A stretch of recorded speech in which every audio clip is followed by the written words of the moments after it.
People, what's going on? We are here. We are here. And we're back again with another one. Uh, Shout out to Orlando Mike. He has a channel on YouTube, man. Great channel. Keep me updated with all the information, what's going on with the economy, the housing market. You know, he's he does a lot of petha. Him JT, shout out to him as well. JT Pocket Watchers, good friends. They both and then the accountability industry of accounting and finance, business finance. He does property, commercial, Orlando. Great channel, great channel. And this is the thing, needless to say, you meet some people online, and become real close and do business. For one, Alonzo Hall, great channel discussing in life insurance. I've always shouted them out. I have a policy through them. So, needless to say that, hey, kudos. Cynical one, what's going on? But I'm going to get right on into it. Shout out to everybody coming in. Hit that like button. If you already here, pretty much loving the content, you've already subscribed. If not, go ahead and hit that sub button. All right, the economy. What's next? So we have war talks. Um, First, starting off, how's everybody's finance? On this channel, I talk a great deal of finance because you know, no matter what you say, no matter how you move, if you don't have the money or the finance to back what is going on in your life, then it's going to be a problem. So focusing in on your money, knowing how your money is flowing. Prime example, I had a friend, he had a situation to where he was trying to buy a house and everything was right with his finance. But one thing, he had a slight hiccup on his taxes and that prevented him from, going forward. And then everything got straightened out. But you got to look at the whole fact of the matter is, look, the fact of the matter is, when it come down to it,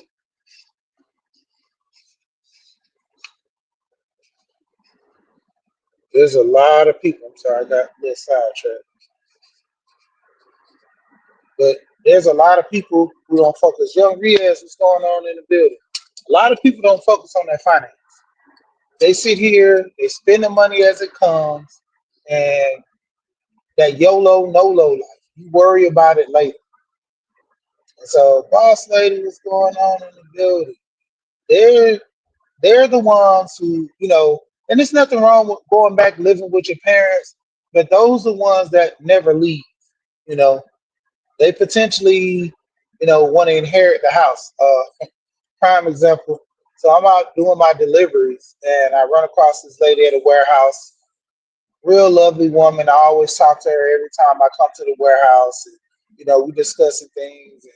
And, we got on the topic of, the younger kids nowadays. And she was saying she has a 24-year-old that works at the warehouse where she works. And she's a supervisor and everything. And she was saying how this 24-year-old moved back in with his mom and dad.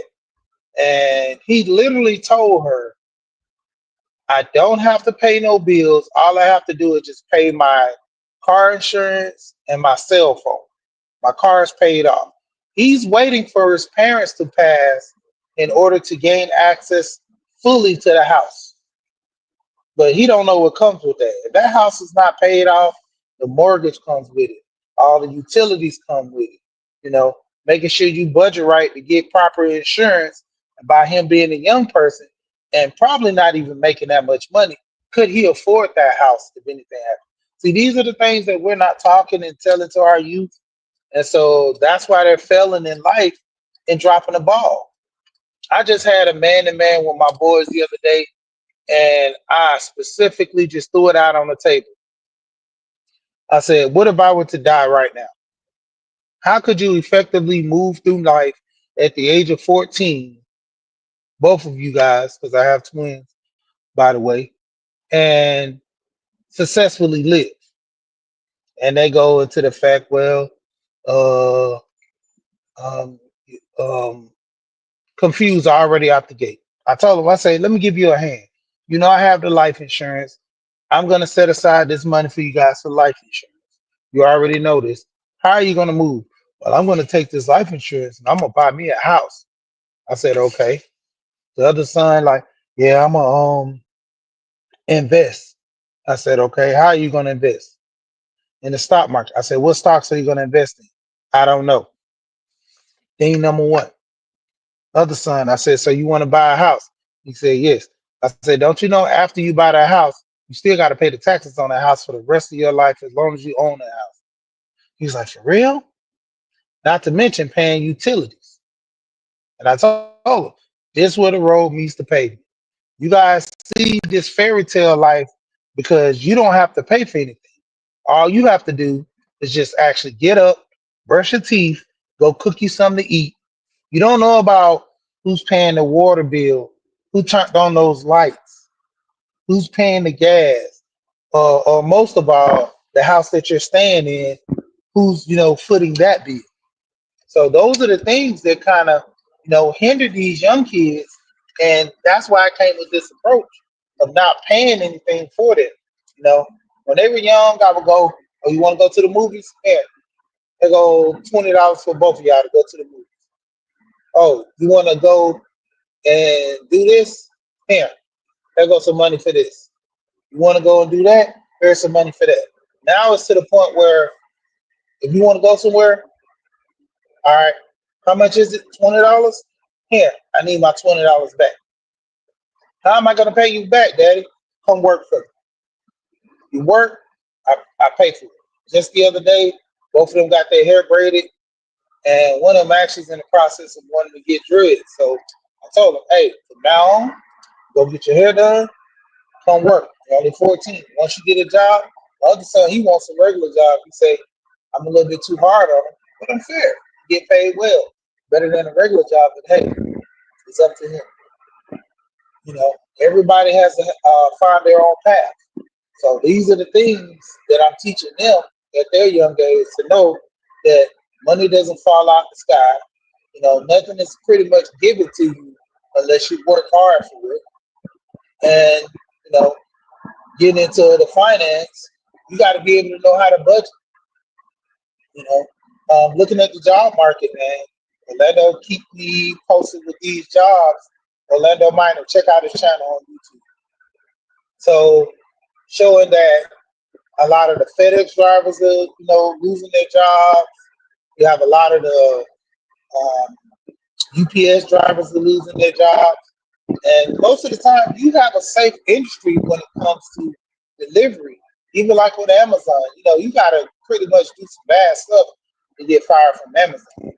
But like I'm saying, there's a lot of jobs in these industries that pretty much are protected to a degree because you're gonna always it's not bulletproof, but you're gonna always need somebody to deliver your goods.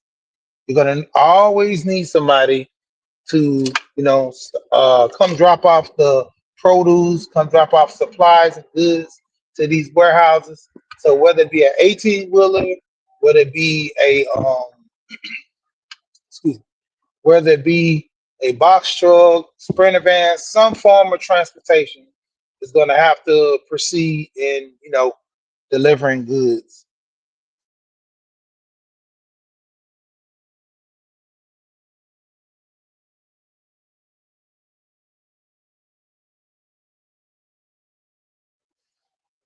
So as it stands, we have to make sure that we're going down the right path of checking out these jobs, checking out the job offers that we have. You know, even though this is the summertime, this is most of the time where the job market is actually flourishing. How many people are actually taking the right steps and preparing themselves in this job market? You know, uh, like I said, people that have jobs. How many people are still looking for side hustles? Actually going out here doing these jobs that can benefit them part time. DoorDash. If you don't want nobody in your car doing Uber or Lyft, they have medical carrier. A lot of people are trying to get into that race because you don't have to deal with as much people. You just pick up your items, drop them off. Sometimes you have with the medical carriers, you have to go to these doctor's office and pick up time sensitive items, whether it be blood work or urine samples or anything they have to send off to a lab. Have a lot of companies that do that, where they hire people full time. Then they have companies where they hire people part time, and then they have companies where they just hire people on contract on a on call basis, where you can call them or they'll call you and let you know, inform you of the work that they have. Then you have of course, your gig apps. A lot of people focus on the gig apps that make them pretty good money. BDK has a channel where he delivers, and he calls himself BDK, the DoorDash King. And I heavily watch his channel. His channels focus mainly on using gig apps to make money and not have a 9 to 5. So that was one thing that I liked about his channel, because he more or less focused on, doing it from out his vehicle. Then he moved up and got a Sprinter van and continued the process. Great channel to focus on things like that. And then you have, like I say, with the industry, the way it is right now, a lot of people are focusing on where's the next move or next meal going to come from. And let's take a pause from that. Let's go back to credit. M Mills, what's going on? Nice to see you. Nice to see you. Shout out. So let's focus more on finance real quick. Then we're gonna go back to the job market. In finance, don't you know there's a lot of people out here using apps using websites like, what's it called? Karma. That's the name of it. Karma. So Karma is a website where you can actually go on here and finance a trip. You can go on here and finance. I've seen tickets to, what's this, Coachella, the big music festival. People are financing that, and they're banking on you not to pay, so they give you all these interest charges. Coachella already has their own finance department where they're adding, I think, 35% interest rate on whatever you try to go to the event. I've seen someone, oh, it was crazy.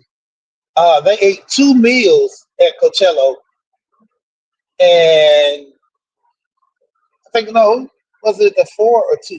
Because I know the lemonade itself was $15 for a big size cup of not the biggest cup. I would say a large compared to most.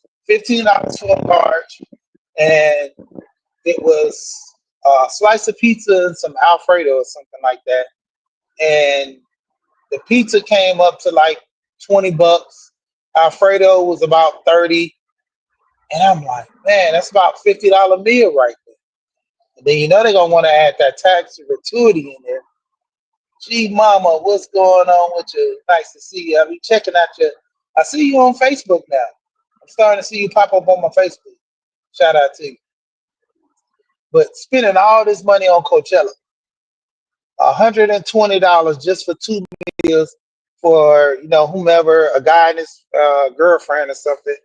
And I'm like, all that money. That app Karma is actually financing. I've seen them pop up several times. There's this website that I use to buy clothes from, just to win a pickup truck. It is something that if I'm gonna buy the shirts and I like the shirts anyway, I'm like, I'll buy it, and in the process I might win something. So I'm like, cool, that's fine. So I go in there, I go hit the payment, only $50 for a t-shirt. And maybe if I want to buy a package, I think one package I bought, it was $60 or $75. and it came with 3 T-shirts, a hat, 3 hats, keychains, car freshener, air freshener, a plethora of things. And it was like a mystery box, and it was pretty nice. It gave me my size and all that. Now going to the hit pay, Karma has it on there to where I could have broken down in 4 payments and paid for. Let's say it's $100. I pay $25 a week for a month till I pay it off, and no interest or anything. That's a good deal. But the thing of it is, with this website, they're banking on you not paying so they could add interest. Every time you don't make your payment, there's interest added on. And the more you don't add the interest, the more you don't pay, the more the interest hits. Now, this is the thing. A lot of people just didn't pay it and it went on their credit, which they're okay with. But the crazy part is when it goes on your credit, that's where it hits the numbers. A lot of people credit are getting messed up. Like I said, this YOLO life to where they just not paying it, suffer the consequences. And another issue with that too is people just eating out. Several videos I've seen about people eating out. This one lady, she hasn't ate out. She hasn't ate at her home 3 meals now. Granted, she has ate at her home.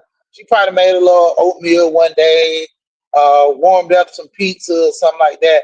But consistently cooked 3 meals and ate at home, she hasn't done that in over 5 years. She said the only time she mainly eats at home is when it's the holidays, like Christmas, mainly because no one's open on Christmas like that. If you have a grocery store that open for like 8 hours because they want to spend time with their family Christmas night. And it is literally crazy how people are just overspending. My son, well, both of my sons, they're in this. They always want to go out to Chick-fil-A.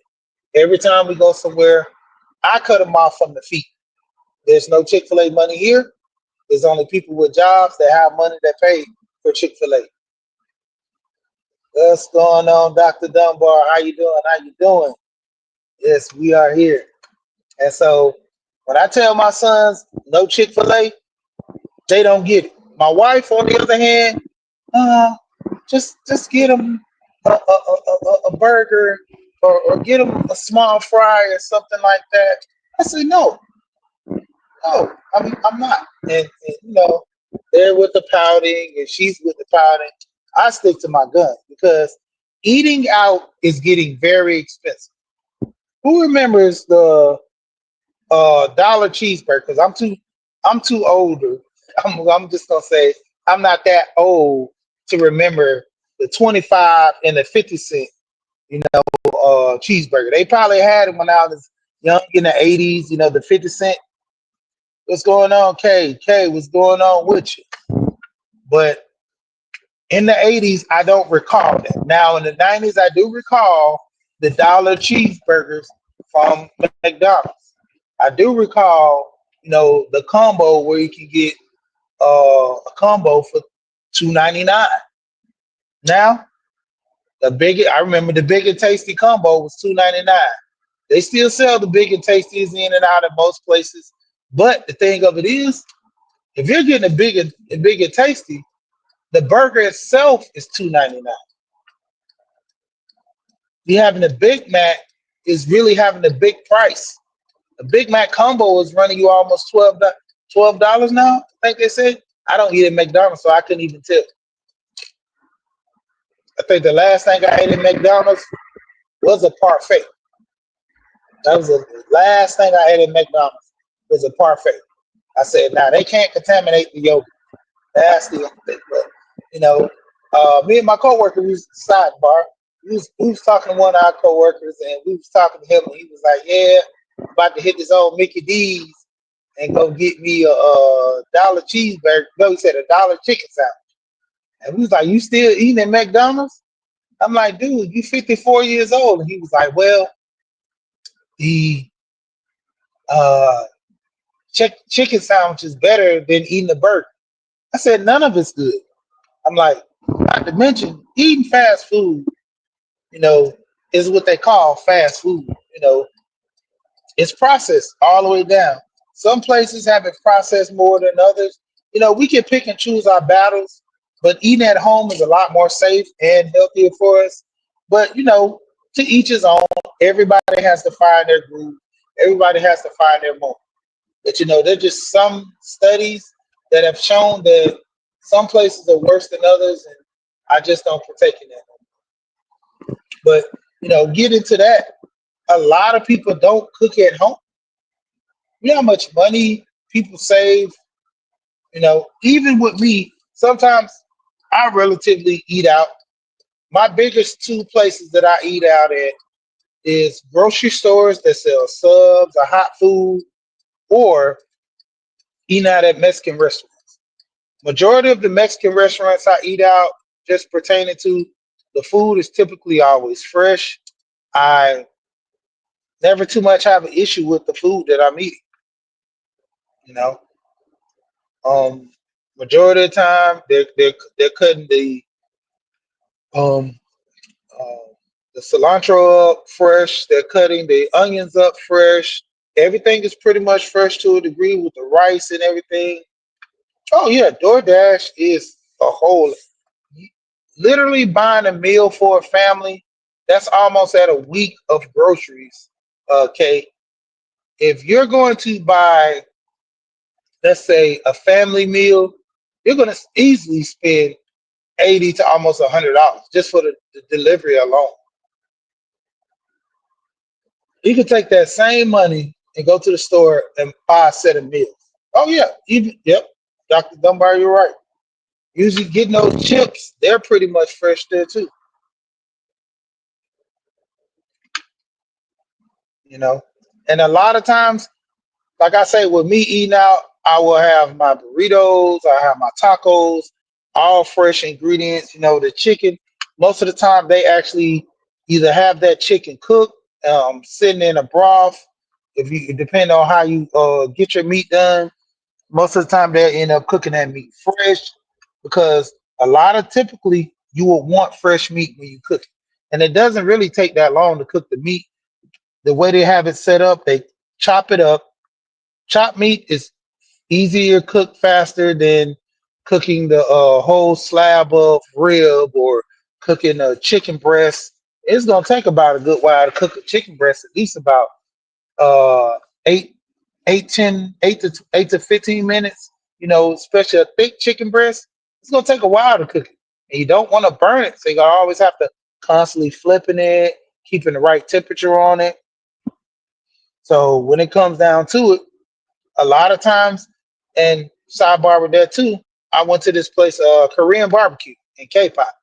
So the Korean barbecue in K-pop is the Korean way of cooking on a barbecue. They have like a little stove in the middle of the table, which is nothing but propane, and heat up a plate. You put your meat on the plate.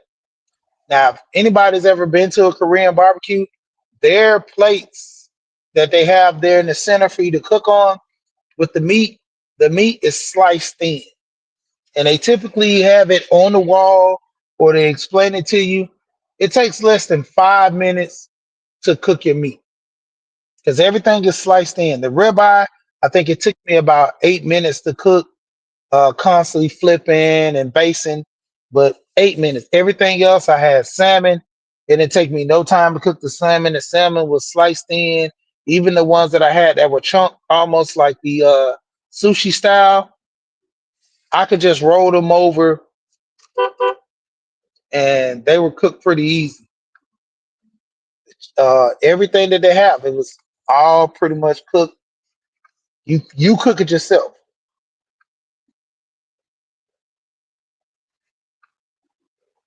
And the thing of it is, a lot of people, we enjoyed it. My family came, they had the K-pot. K-pot is more or less the soup. They have a pot, and you get your vegetables, and I put corn, potatoes in mine with my chicken broth in there, and I put some chicken wings in there, made my soup from there, seasoned it up real nice. It was pretty good. Okay. All right, Dr. Dunbar. Oh yeah, that's easy, man. In Georgia, I went to the Atlanta fish market.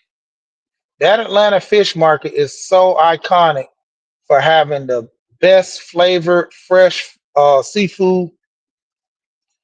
I wasn't impressed. I went there, I spent 200, I think 230. I wasn't impressed. And the crazy part, I got two drinks, came up to 230. My wife meal was 100, I think $100, 110 by herself. She got some kind of stuffed lobster, and I just got a salmon. I think my salmon's about $50.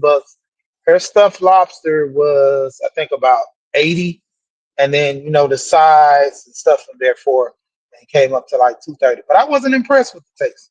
It had good season, but it was mild to me. I thought it would be a little more flavorful. But that's the thing. Going out, you're gonna spend tons of money.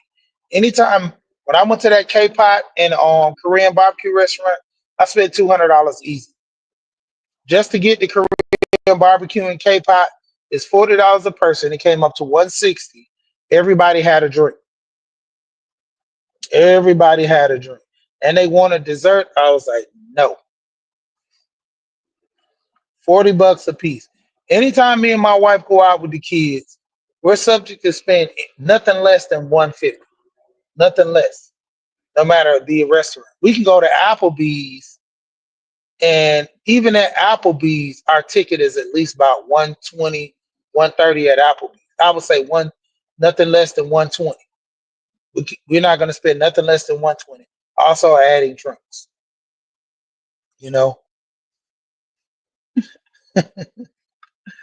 But I mean, just the amount of money we spend on eating out versus eating at home is a challenge for most because a lot of people, to a degree, cannot cook properly or didn't take the chance to learn how to cook. So therefore, they're at a disadvantage where they have no choice but to go out or just force themselves to learn how to cook. You know, and then this is a lineage thing to where if your mother doesn't cook properly and her mother, then you have to go outside your home. Go to your aunt who cooks Thanksgiving for everybody and tell everybody don't bring them. That's when you know that to a degree, if you don't know how to cook, it's gonna be to a point where it's gonna hurt long run. Hey, Dr. Dunbar, when it came down to it, my great grandma always said all the boys down. She said, every young man, you're gonna have to learn how to cook because if the young lady you deal with doesn't know how to cook, or you just single, you're gonna need to know how to cook, or you're gonna go home. So that was one of the big things. Miss April Showers, morning to you. How you doing? How you feel? I haven't seen you in a while. I haven't been on YouTube that much anyway, but I haven't seen your channel. Normally pops up in my feed. But shout out to you. See you doing good. But yeah, I mean, my great grandma, she set us down and told us, hey, learn how to feed yourself, if anything. So all the boys, we know how to cook. I'm the same process I'm teaching my boys. I'm like, look, you learn how to cook. One of my sons, he's invested in cooking desserts. I'm like, it's okay to cook. He started making brownies and cookies at his school and started selling them because he took home ec class. I took home ec class. I was a whiz in home ec. I was a whiz. We made baked chicken.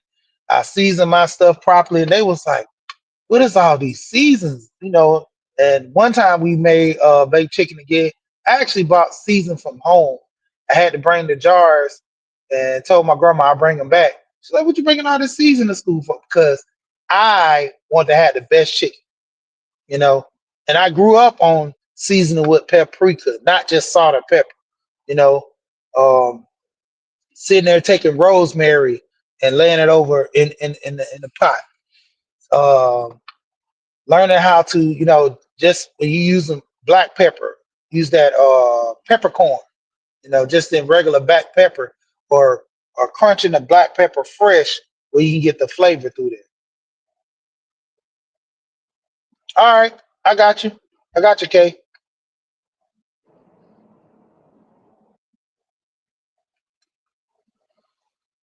But I mean, the thing is this: when it comes down to it, a lot of people, man, we just having these issues with overspending. You know, we don't have a budget. We spend, spend, spend. I've quite done that sometimes. I had to catch myself to where I'm spending too much money. You know, same thing just passed.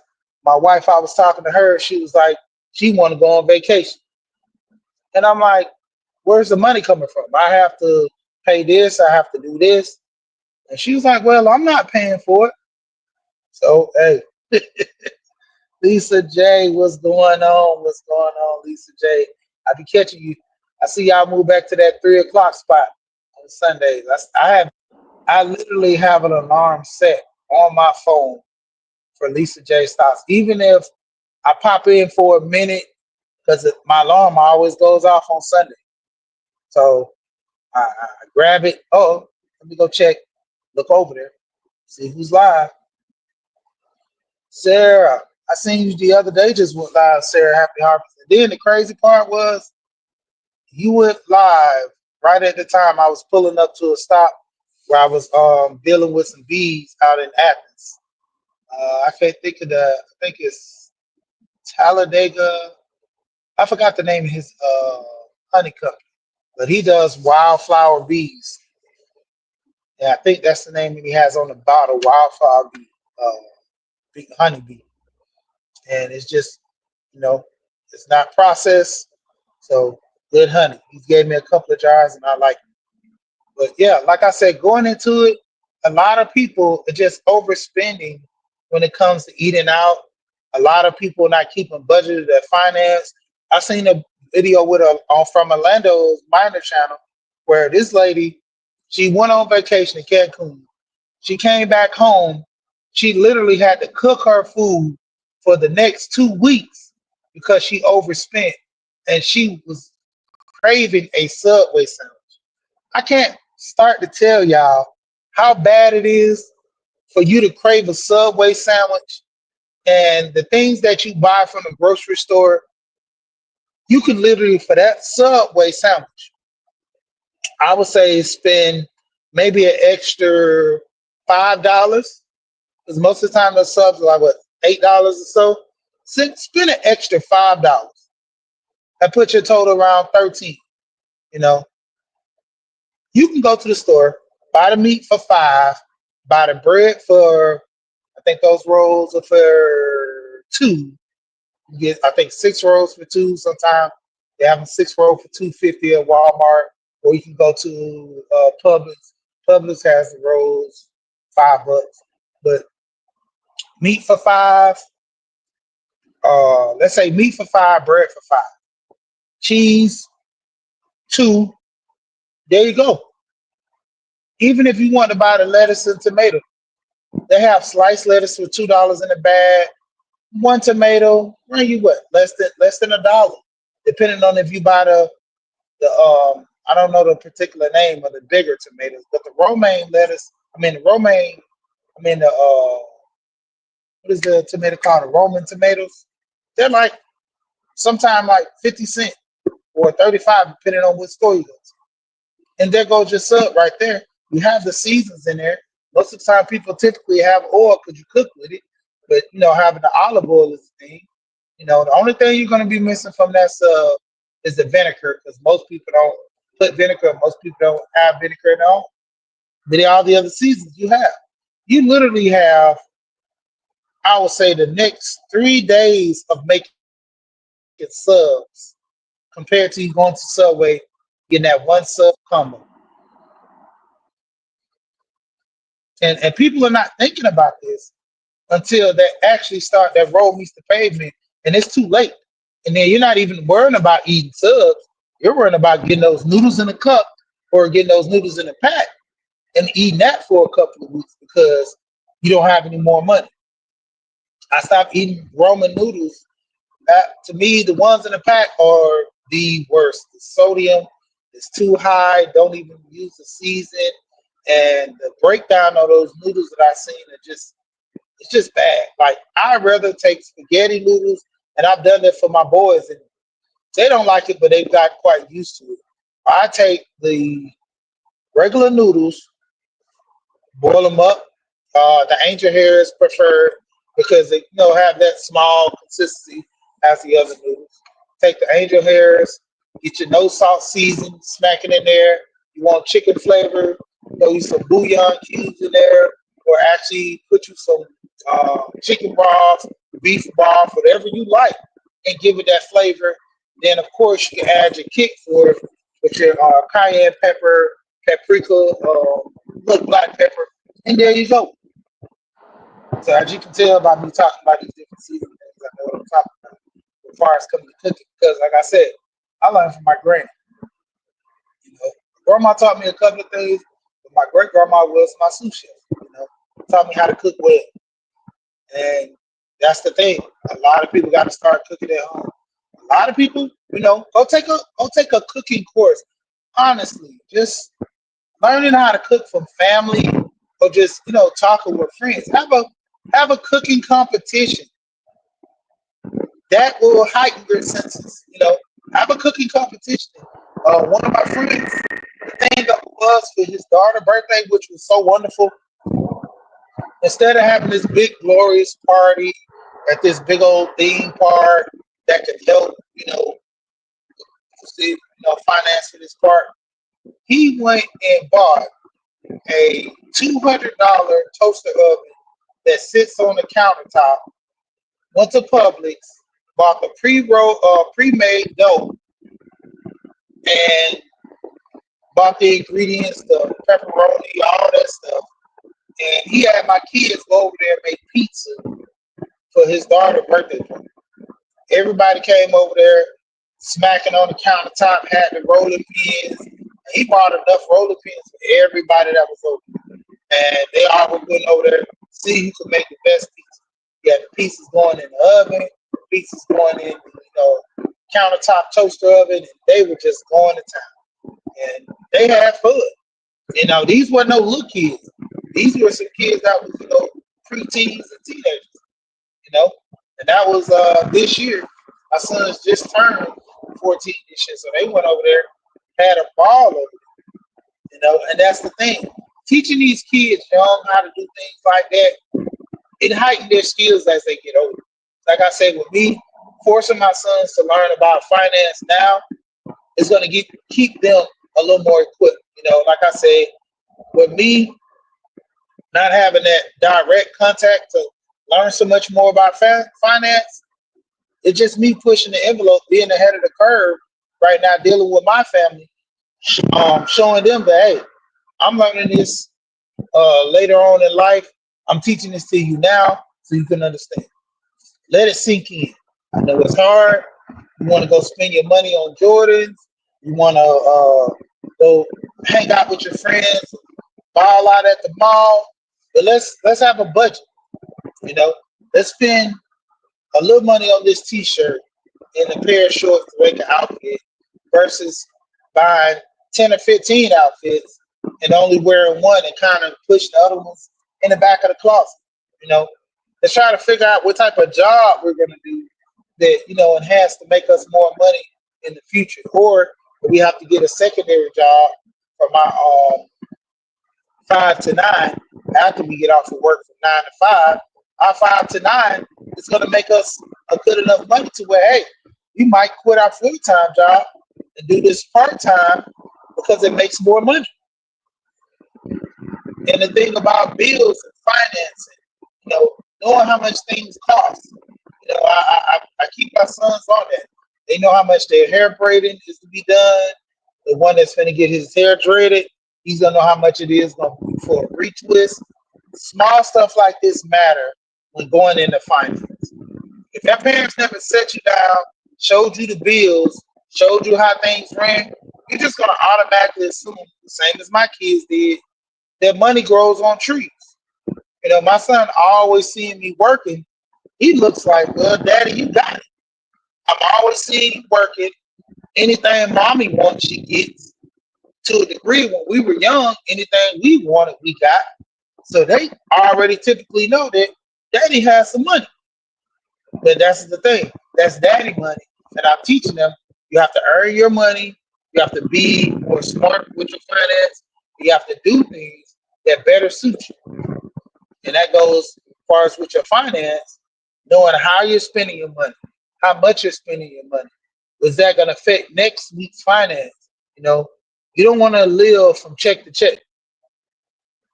Sometimes you have to, but if you have to live check to check, make sure you budget to never go under. Always have a little over. And with that being said, shout out to the people that came in the chat.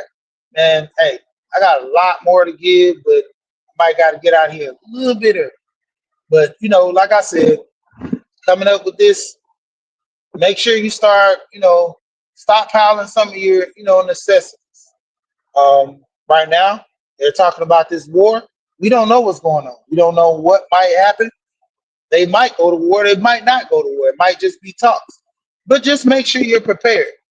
Have the basic necessities. Everybody should have at any given time at least one case or two cases of water, depending on how big your family is, in your home. The basic necessities. People worried about napkins, stuff like toilet tissue. That's one of the bigger things I'm worried about more than anything. Napkin, I can use a rag. You know.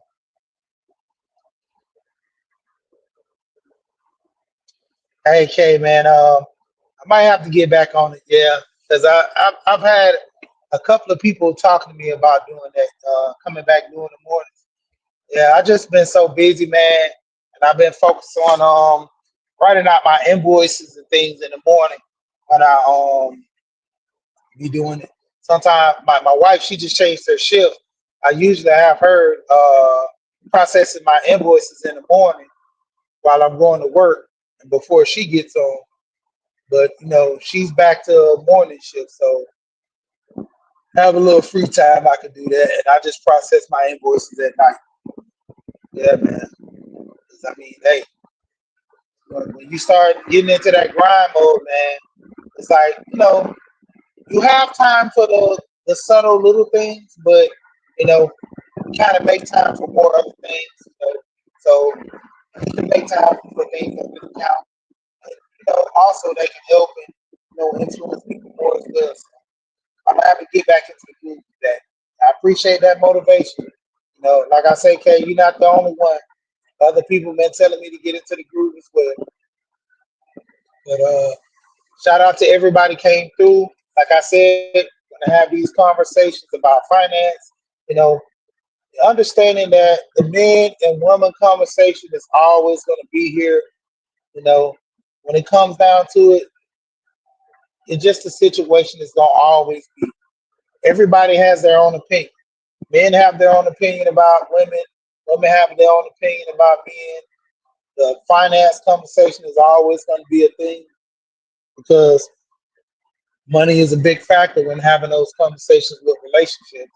But if you take care of yourself and if the relationship conversation doesn't work out for you, you'll always have self to fall back on. Your finance will be okay. It's a point to where a lot of people don't understand. Back in the day, there was a situation where we needed each other, not a situation where one depended on the other. It was a partnership turned to family. There was a lot of people that, spite didn't want to get married, but they knew the circumstances that two incomes are always better than one. So it came a time to where you set aside your differences and married for the greater cause.